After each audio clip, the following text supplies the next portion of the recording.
They used to say it's as American as mom and apple pie. Can't say that anymore. Both are banned. We first noticed this a few weeks ago when maybe the single dumbest member of Congress, a member from St. Louis called Cori Bush, used the term birthing people rather than mothers. That sounded like something out of a dystopian science fiction novel. But now, in just a few weeks, it's gone mainstream. Now the term birthing people has the endorsement of the White House. At a hearing yesterday, the deputy director of Joe Biden's budget office explained that you really have to be a bigot to use the term woman. The budget requests $26 million to reduce maternal mortality and eliminate race-based disparities in outcomes among, quote, birthing people.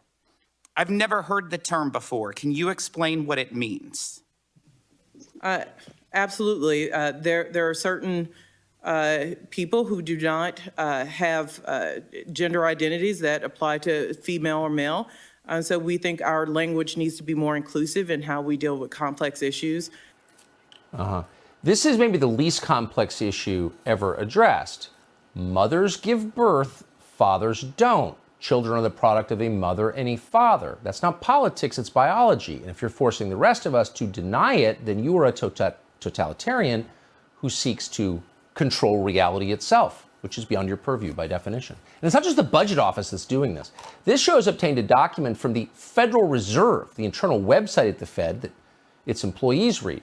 It's a memo on bias-free language, but of course it's very biased. It instructs staffers not to use words and phrases that may be considered offensive. What's offensive? Founding fathers, man-made, and singular pronouns like he or her. Now, the Fed is controlling monetary policy. It's also totally destroying the economy, in case you haven't noticed. But right or wrong, it's supposed to be apolitical. Why are they trying to control our language? Because they want to control our minds. But the Fed? Victor Davis Hanson, one of the few people we know smart enough to see what this really means. He's a senior fellow at the Hoover Institution, and we're honored to have him tonight. Professor, thanks so much for coming on. What should we take from this? Thank you. Well, I think it's characteristic of all bureaucracies that when they can't solve an existential problem, they always go to the triviality as if they've done something. Right. Because look at the Federal Reserve. We may have 6 to 7% inflation right now per annum, and we have 2.8 mortgage rates. That's a gap. And what are they doing? They're looking at pronouns. And the same thing is true with the OMB. We have a $30 trillion deficit, debt and a $1 trillion annual deficit.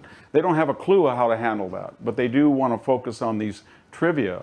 And it's also characteristic, I think, Tucker, of the left. They always want to be a cultural revolutionary. So they want to go back in the past and cancel people out and rename streets and buildings and universities and topple statues and change the language. That's what the Soviet Union did. And then they think in the present, starting in year zero, and then here we go in the future, that according to our plan. So the Biden administration believes that after 1,000 years of usage in the English language, they and their infinite genius have invented new words that nobody ever thought of, and therefore this is the beginning of a new, paradise or utopia. It's also, I think, Tucker, it's sort of giving an answer for a question that doesn't exist or a solution for a problem that doesn't exist. It's kind of like the Jussie Smollett syndrome. There is no victimization rampant, so they have to come up with these psychodramas so they can feel that, wow, we're a polarized society and we don't have equity or fairness. But these words were here for a reason. They're specific. I think it's very important that people realize that while the founding fathers, their achievement was not because they were male, but they transcended their sex. They weren't just chauvinist or racist. They created ideas out of the Enlightenment that meant that you would have the women's suffrage or you would have civil rights, because that was the logic of all men are created equal. And they didn't have to do that. There's nothing in the Constitution that mentions race or gender. And so that they were male is, incidental, but it's important to see how they did. I think it's important for us to not say that Queen Victoria or Queen Elizabeth or Madame Curie or Helen Keller was a woman and that's who she was, but I also think that it enriches history to know that they were women and they transcended their situation. So I don't want to go and recreate language and then in an Orwellian fashion and make us all just sort of nothing, collective blah. And that's what they're trying to do. And is there really a problem? Do we have a lot of transgendered people pouring into hospitals that are pregnant and saying, you know what, I'm going to have a medical crisis if you get the wrong pronoun. Pronouns are helpful. They enrich the language. They distinguish reality. That's what language is for. It's quickly, do you find it interesting that they are so offended by fertility and nature and the idea that people reproduce and that's okay? That we, men and women, come together and create new life. Like the whole thing is repulsive to them. Why is that? Well, I think it's because it started with the feminist movement that they felt that impaired a woman's future.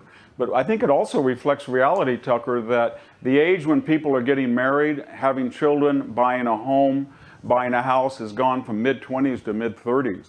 And our crisis right now is that we're not reproducing ourselves. We're about 1.8 rather than 2.1 or 2. And we're suffering from what? Prolonged adolescence. These children, or they have adult bodies, but they have the minds of children. They don't want to grow up. AOC is a good example of a person who's suffering from prolonged adolescence. And she said she doesn't want to have children because of climate change. So it's a phenomenon. I don't know if it's because of $1.7 trillion in student debt or the economy, but they just don't want to take off their training wheels and go out and experience life and its adventures and dangers. Yeah, it's sad. Even sad for Sandy Cortez, kind of missing the best part, the fun part, I think. It is. Victor Davis Hanson, appreciate your coming on tonight. Thank you. Have you tried to buy a house recently in this country? Suddenly prices are out of control. And not just in the places where you'd think they would be. Texas, Florida, people moving out of failing states into thriving states. They're up everywhere. They're up in San Jose, California, which is already way overvalued for like 20 years. But they're still going up. Homes are going for a lot above asking price everywhere. With his New York City office shut due to the pandemic and looking for more space for his family, in the summer of 2020, Justin Goldberg and his wife Jessica put their 3-bedroom Bloomfield, New Jersey home on the market. The house listed for $399,000. With multiple 6-figure offers over the asking price, the house sold for $542,000, over $140,000 more than what the couple was asking for. But the family then found themselves struggling to find a new home. With little inventory on the market, the couple signed a 1-year lease on a rental, and on the advice from their realtor, they then modified their house search from looking for a move-in ready home to a fixer-upper. Boy, that is happening everywhere. It doesn't seem normal. There's been a lot of moving within this country, but we're not watching a conventional housing market. There's something else going on, and in fact, there is. The Wall Street Journal in a recent piece found that private equity firms like BlackRock are purchasing entire neighborhoods of single-family homes and turning them into rentals. In Houston, for example, big investors are now accounting for a quarter of home purchases. What does this mean for the country? Pedro Gonzalez is associate editor at Chronicles. We're happy to have him on tonight to assess this. Pedro, thanks so much for coming on. So what you're seeing here, the big picture, is the bedrock of American democracy was always independence, the burger class, people who own their own homes, mow their own lawns, they own something, they're vested in the country. And that is changing, and we're becoming, at high speed, a nation of renters. What are the implications of this? Well, look, Eisenhower said in his farewell address that you and I and our government must avoid the impulse to live only for today, to plunder for our own convenience and ease the precious resources of tomorrow. Plundering the future is what financial institutions like BlackRock are doing by buying up tons of real estate. Freddie Mac's 2019 housing survey found that 40% of renters expect to never own a home, and we can expect that number to rise. Homeownership gives people a stake in society. It's a way to build generational wealth. It's the foundation of the middle class and part of the American dream. And permanent capital is now robbing Americans of that dream, singing, "You'll own nothing and be happy." They're killing the dream and giving us a nightmare of dispossession. And they're doing this to underwrite pensions and pad bottom lines by raising housing prices, gobbling up single-family homes, and fueling another speculative investor-driven home price bubble that, if and when it bursts, the same people they priced out of homes will end up subsidizing the bailout. And by the way, many of these same institutions also promote progressive policies like environmental policies that also raise the price of housing, undermine the Second Amendment like BlackRock is doing, and push for more immigration as JP Morgan Asset Management is doing. Immigration also raises the price of housing, of course, and all of these things are good for business because a mass of indebted and disarmed serfs are much more easily managed. But we're not meant to be slaves to capital and markets. These things are tools for our enrichment. And when people and society turn them like knives against the rest of society, we have a right and in fact an obligation to fight back and call it what it is: selfish, destructive greed cutting at the heart of America. Man, I'm going to print that out. Because that was, everything about that was true. And too rarely said. Pedro Gonzalez, thank you for your clarity. I appreciate it. Thanks so much for having me.